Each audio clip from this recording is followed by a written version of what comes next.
Right, so I made a tutorial on getting lightning in between objects based on proximity, and I also promised I'll make 2 more tutorials, one about getting lightning across towards a part so that you have more control over it, and also getting lightning to arc within a single object, where we're just going to talk about how to get lightning across a path, how to make it look good, and yeah, so let's just jump right into it.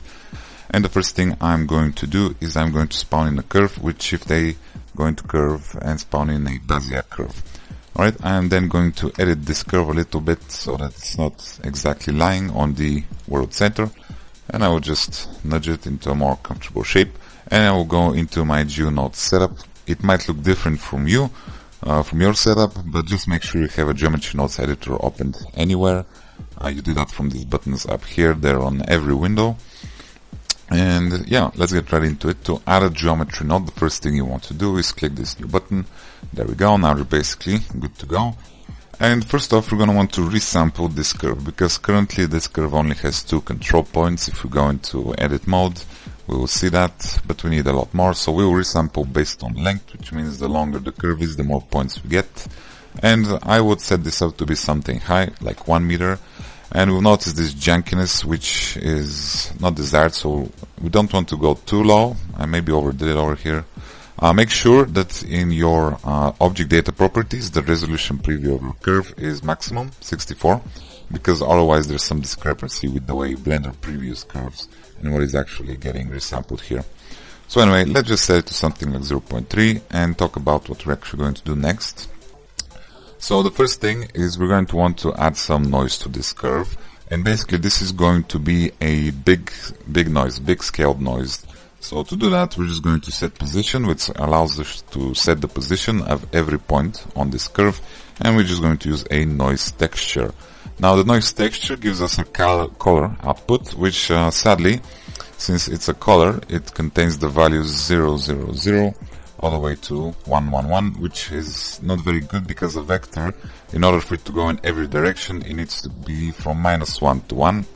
So in order to do that, we're just going to shift everything with 0.5, and that will basically center this randomness around -0.5 all the way to 1 for every value. Okay, so that's what we're going to do, and we're going to do this using a vector mat node. Let's go ahead and plug this in. Let me just clear my doodles. Plug this in using a subtract node, color into here, subtract 0.5, and that will basically help center our noise. And then we are going to plug this into the offset, which will offset every point by this amount. Now we just halved the strength of this noise, so we're going to want to bump that up again using another vector mat, set to multiply.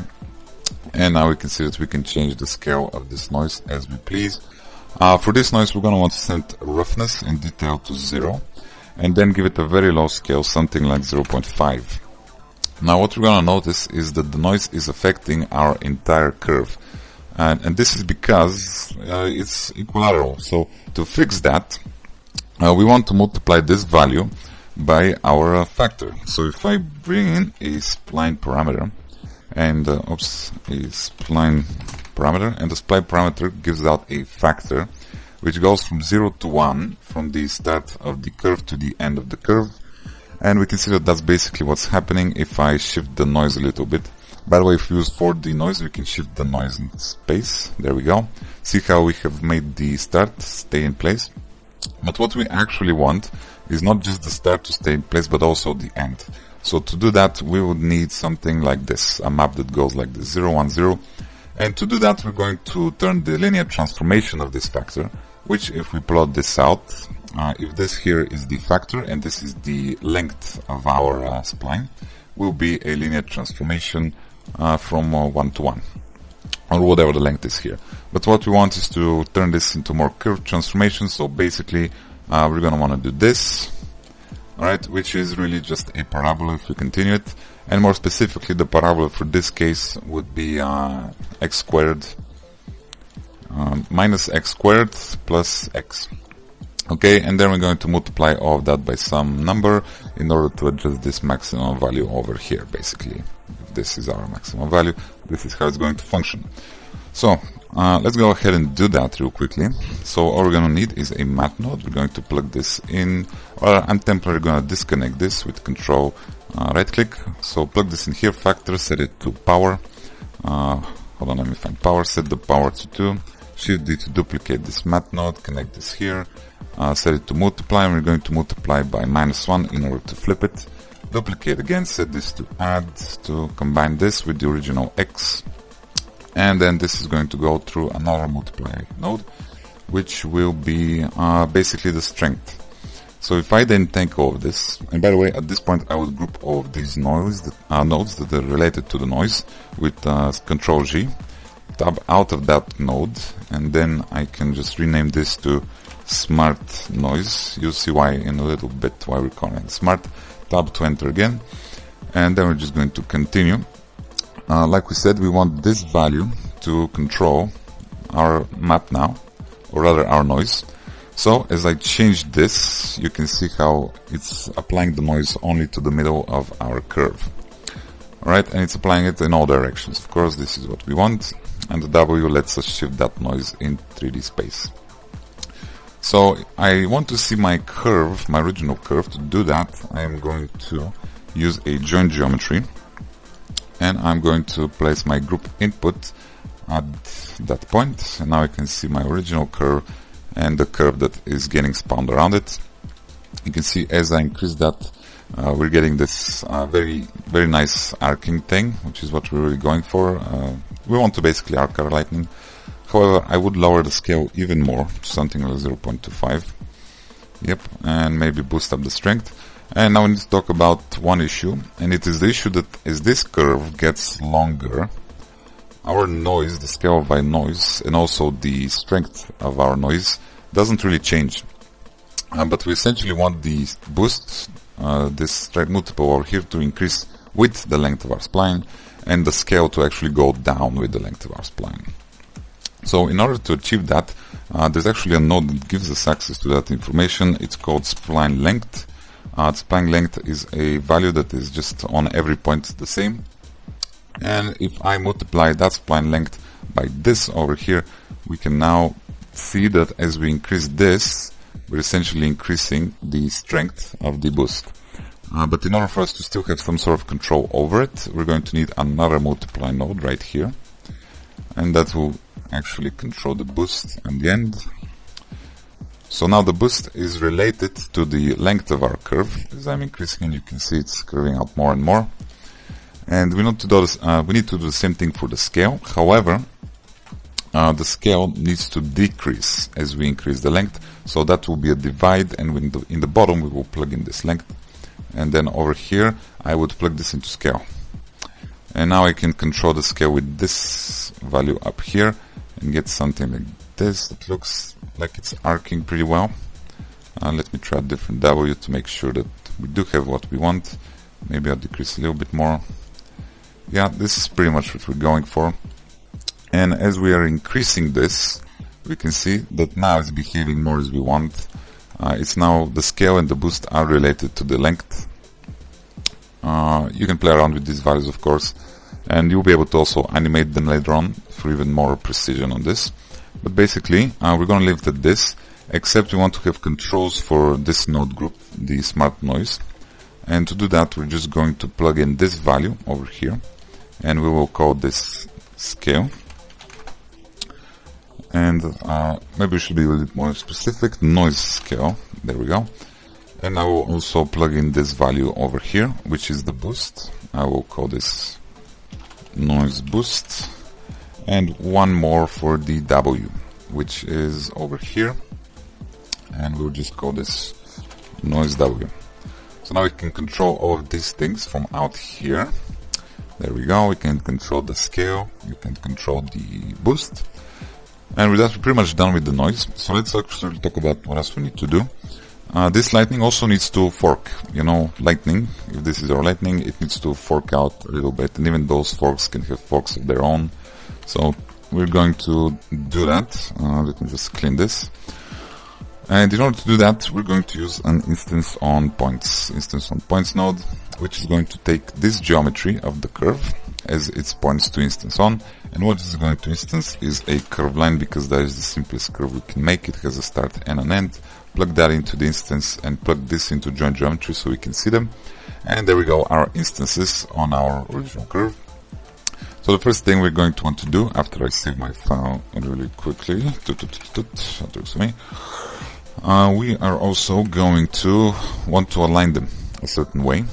So the first thing, actually let's first group this up, because we want this to be a single group that takes in a curve and outputs a curve, and it's called a fork. And I will also rename the input to curve and the output to curve, that because it just makes more sense. And so now that we have our curve, first thing we want to do is reduce the number of these points. We're going to reduce it based on a random number, so a random value. Set this to Boolean, and this is the probability that the Boolean will be 0 and it will be 1. As you can see, if I plug this in, whenever the value is 0, there is no instance there, but if it's 1, it instances something there. So we use this to control the number of forks, basically, and this also has a seed. And yeah, next let's talk about the rotation. To fix the rotation, we want to basically every curve has a normal that's pointing away from it at every point, and a tangent that is pointing towards it at every point. And what we are going to do is we're going to align our instances with the normal, but also rotate this normal around the tangent a random amount. So to do all of that, we are just, let me clear these doodles. We're just going to spawn in the normal, and we're going to plug it into a vector rotate. And we're going to rotate our normal over here into the tangent. So plug the tangent into the axis around which it will be rotating. And over here we will plug in a random value. So random value, which has to go from 0 to 2 pi, because in radians that is 360 degrees. And then we'll use this new vector to actually align our object using the align URL to vector. Plug vector to the vector we want to align this. Align the Z, because this is the direction our curve is pointing at. And then plug rotation into rotation. And now we can see that all of our soon-to-be forks are rotating randomly around our spine, which is great. We can change the seed of this as well, so no issues there. And next up, we need to talk about how we're going to make these a bit longer, because they need to be. It's very simple. We just do a realize instances, which turns these from instances to actual splines, because otherwise they're basically points in space when they're instances. The first thing we want to do is resample them based on length. However, let me grab my resample curve node and set it based on length, where I wouldn't go higher than 0.1. I basically want the same length that is here, so I'll go for that for now. This is because they currently only have 2 points, again because it's a curve line, it has only 2 control points, so we resample it, and right after that we plug in another noise. Actually, we plug in the smart noise that we just created. Alright, but actually before I plug this in, let's talk about the length. They're all the same length. That is a bit of a chore. To fix that, it's really easy. We will just use a spline parameter, and we will connect that up with the math range, but we will also use the spline length. Okay, so basically if I take the factor and plug it into value, it will remap its values of 0 to 1. That's what's coming out of the factor, which is the factor of the big spline right now, the spline they're all spawning on. And what I want to do is to map this to a length of minimum. That means that the minimum length, the minimum value that will be coming out of this, or rather this node, will be the length of our curve. So in other words, the length of these instanced curves will be dependent on the length of our big curve, which is what we want. So if I then just plug this in right here, we can see that now at the start every instance has the same length as the curve itself, while at the end it has a size of 1, because it says to 1. If I say to 0, then at the end they will disappear completely.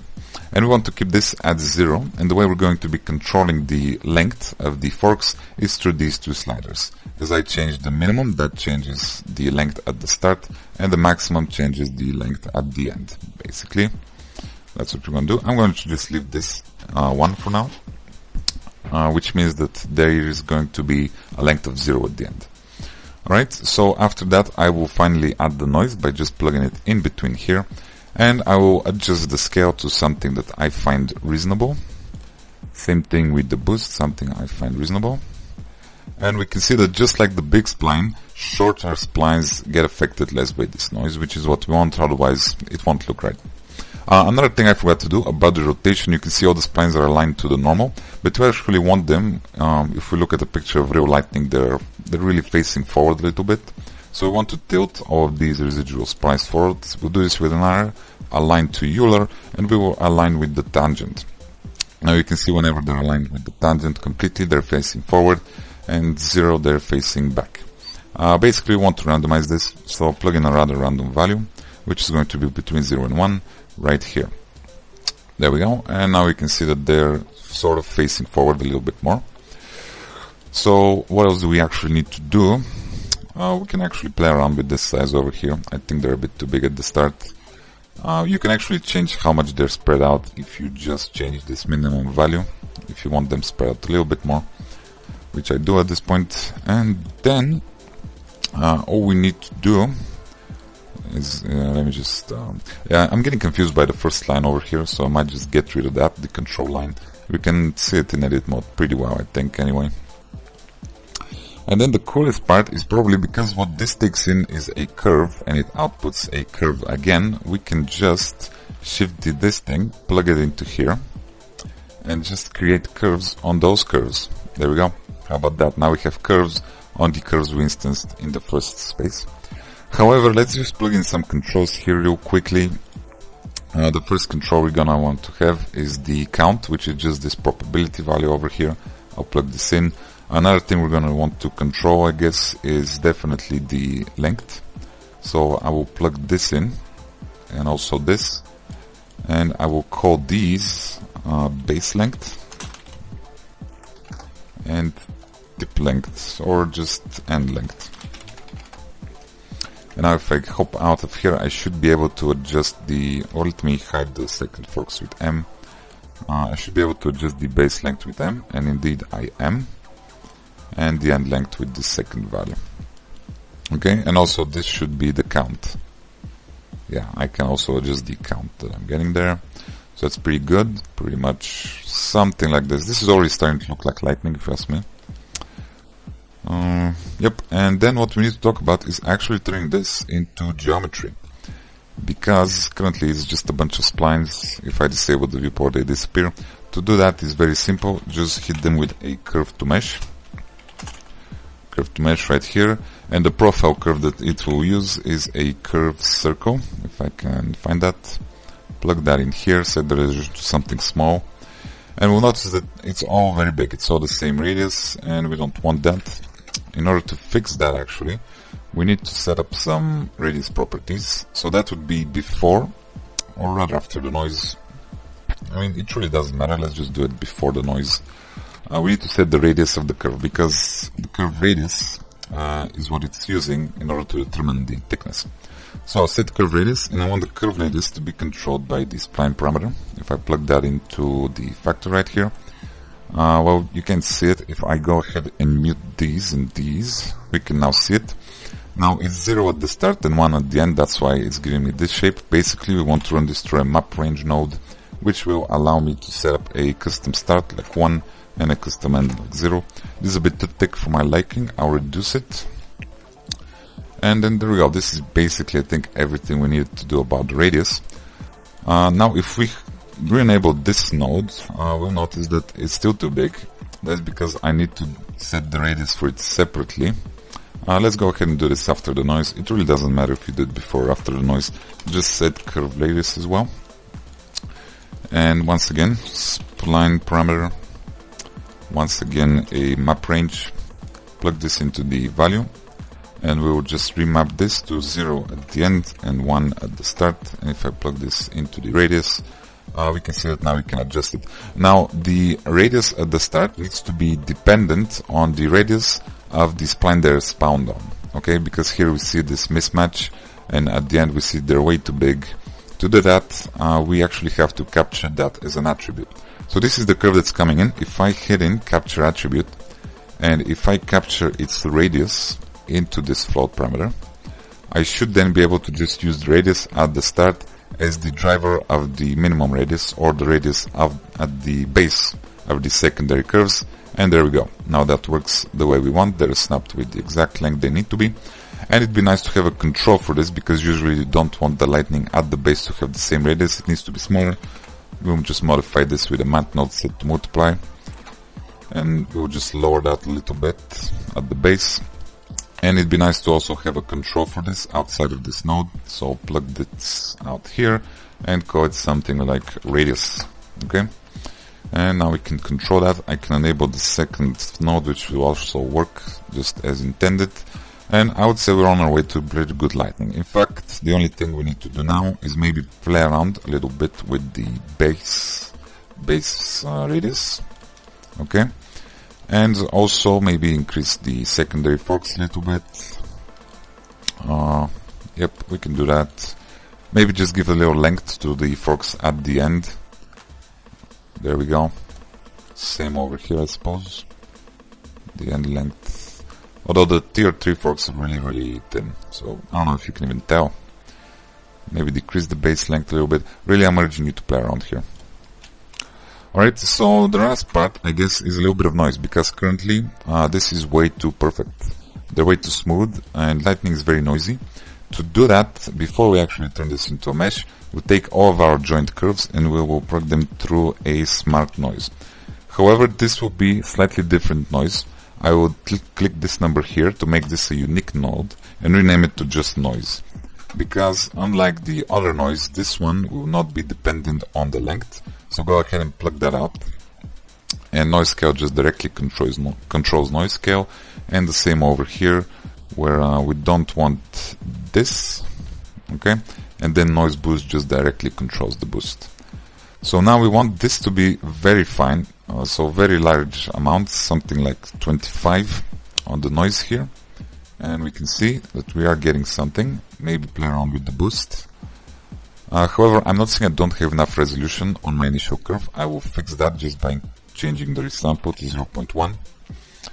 And then over here I will change the scale, or rather I will change the boost. There we go, something like that. In fact, I might want to change the noise a little bit, change the boost. And I also need to change the sampling on my forks, probably give them the exact same amount, 0.1. In which case they get really rowdy. But again, that is something we're going to change using the boost. The final noise boost, I suppose. In fact, if I disable that, yeah, just got to change the noise here until we have something we're comfortable with. Okay. And honestly, I think I just have too many secondary forks. I would lower this to something like 0.1. There we go. That's more sensible. Because remember that the number of forks it spawns depends on the resample count. So keep that in mind. As I just increased it, it just gave me a lot more forks. So I would need to reduce this number quite a bit. Yep, and now I think we're pretty much done. If I just take this, I should be able to move it around. Yep, it's coiling around, it's giving me more lightning. I can have any shape for this. You know, I can change the start and end of everything. Everything is set up. I have a seed here and here for the rotation. Yep, here's one seed, there's another one. So you can really change these things here.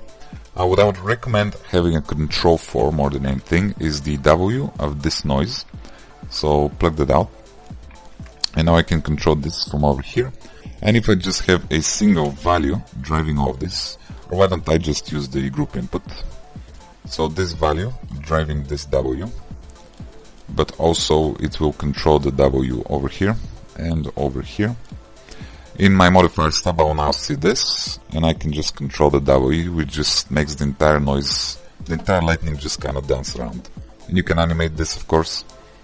So feel free to do that. You can see how it's generally following our curve, but it also has a little bit of character to it, like it coils around it a little bit. And of course you can control all of this. Also, what control would you like to have? Maybe a control for the seed of the way they're spawned. So that would be the probability over here. Just plug this seed into here. And in fact, I would probably have this seed control every randomness. So over here and over here. Where else do we have randomness? Well, nowhere else really. So I can now change the lightning. This is the forks. You can change these forks as well. But honestly, I would have these under a single banner. What I mean by that is a single seed controlling all of these, just like that. And I guess what else do we have? Random distribution, nowhere else. And now I have it over here. I can just control. And Blender crashed. Oh no, I don't think I saved. Oh, this isn't very good. Let's see the damage. Let's just see the damage over here. This is what happens when I don't save a lot.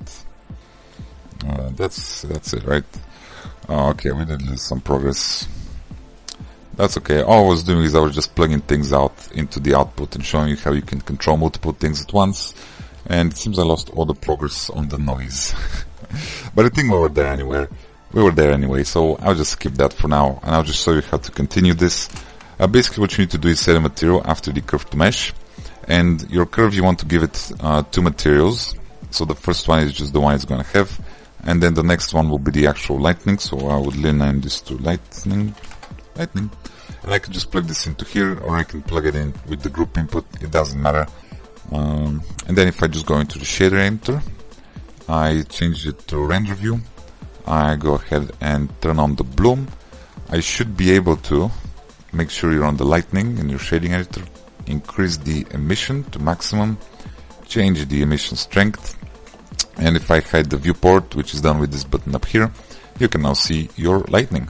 And I think it looks fairly convincing. It doesn't have the noise because Blender crashed. I lost that. But yeah, you should be done. I'm trying to think of what else could be done, but there's really nothing. I can show you how to animate this because it's really easy. You need to use a plugin. So go to Edit, Preferences, go into Add-ons, and type in Anim. You see Animate All, enable that. And if I bring out the timeline from underneath over here, set it to timeline, and bring out the menu on the right hand side, go into, I guess, Animate All. I can then go into Edit mode and click points, so it's adding keyframes for the points. Make sure on the first frame and click Insert. Go somewhere else, pick this point out, move it, click Insert, and now it should be animating. I might not have clicked Insert at the start though, I don't know. So this should be that, and over here is another point. Oh, I had selected only. I need to insert a point for all of them. So insert here, and yeah, there we go. Now you can just animate this curve as you wish. You can also animate the W, the seed values like I showed you. Can I make this look better? Yeah. So have fun with this. Honestly, this is a tutorial. I think this was much shorter than the last one. Just a quick note here, I forgot about this. If you plug a trim curve between the resample curve and the set curve radius of the initial curve, you can actually sort of trim our curve from the start, and you get this very cool animated effect where the lightning is just sort of popping out. So I wanted to add that. It's really cool.